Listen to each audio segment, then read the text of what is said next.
Just a quick heads up, this video may contain some flashing lights or imagery that may trigger epileptic reactions in some viewers. I did specifically try to avoid gameplay that could cause this, but I figured it was a warning that was better given than not. Modern gaming is complicated. I'm sure we can all agree on that. In a world where sitting down and playing a game has never felt like more of a commitment, with never-ending tutorials, drawn-out cutscenes, and complex control schemes to learn. Sometimes, what you really need is a game that's just a simple challenge. Something you can sit down and just play.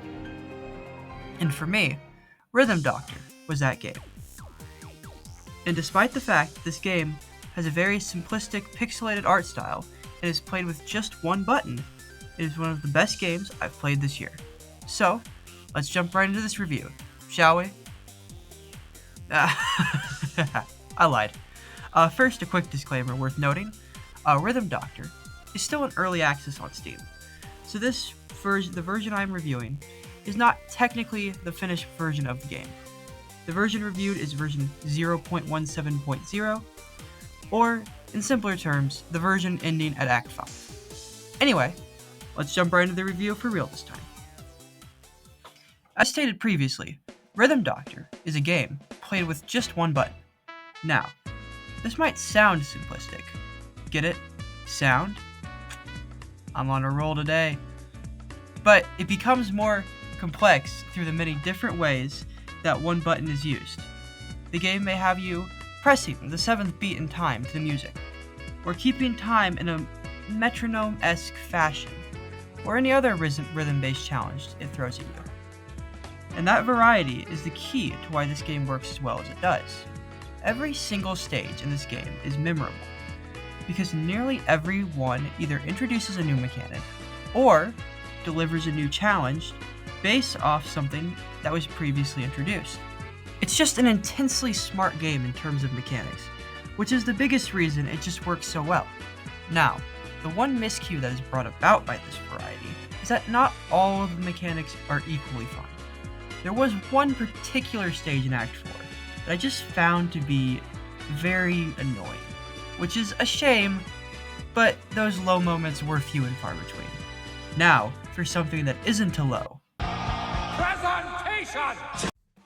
This game has some of the downright coolest presentation I have seen in some time.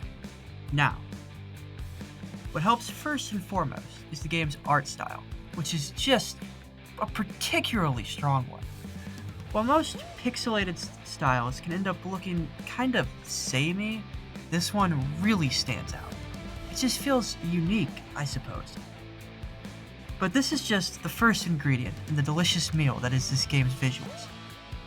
As you could likely tell from the gameplay, these stages have some really neat, well-choreographed backgrounds.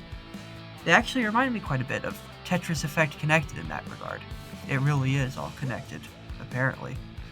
But that's still not enough for this game, because as you may have been able to tell from some gameplay shown, there are a couple boss levels that bounce around the screen. Like, excuse me, what?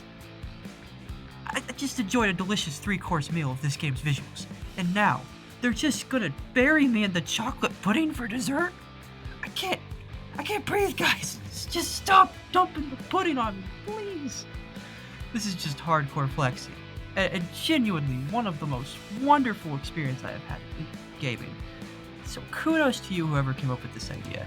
You cooked, and now we all get to the scrumptious results because of it. But you obviously know the visuals weren't the only place they cooked. The music in this game is heavenly. That's the best way I have to say it. It covers a wide variety of genres and moods, and each one is just another triumph for this fantastic OST. If this review doesn't convince you to give the game a shot, spoiler for the end, I'm gonna recommend the game. At least give the OST a listen. I'll link a playlist in the description. Another aspect worth noting is the story. Now, if you're anything like me, you probably didn't expect the SNES art style rhythm game to be deep on story, but that's where you would be mistaken. Every level in this game sees you care for a patient at the hospital, and every one of those patients is so much more than just the standard NPC you might expect. They are somehow all real characters, with solid character arcs. Now, if you somehow predicted this, might I suggest you take up a career in sports betting, because I never would have expected a game like this to have such a focused narrative and strong, deep characters. But you definitely are not going to see me complain about that, that's for sure. One final note with this game is custom levels. Yep, this game has literal thousands of user-created stages if you find yourself wanting more of that Rythym Doctor goodness. I spent a couple hours finding and playing some of these stages, and there's actually some really good ones. If I had to recommend a couple, I would probably say Cheat Codes VIP, Infinite from Sonic Forces, and My Heart Feels No Pain from Hi-Fi Rush are all worth a go. Fair warning though, the base game is hard, but some of these custom levels are a whole other ballgame. Like, they are pure evil difficulty. But hey, if you like that sort of thing, I recommend it. So in conclusion, this is a really special game. It's also made by a really small studio and dev team who are clearly very passionate about the project. So if it in any way sounds appealing, I would highly recommend picking it up.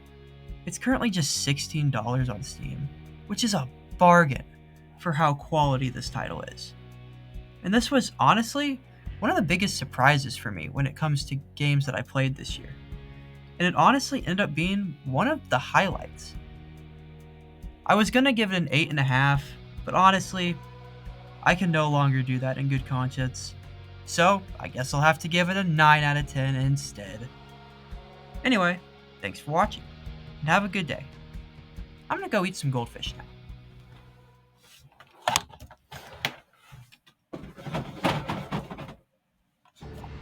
No! No! Why is it only the pretzel ones left? No!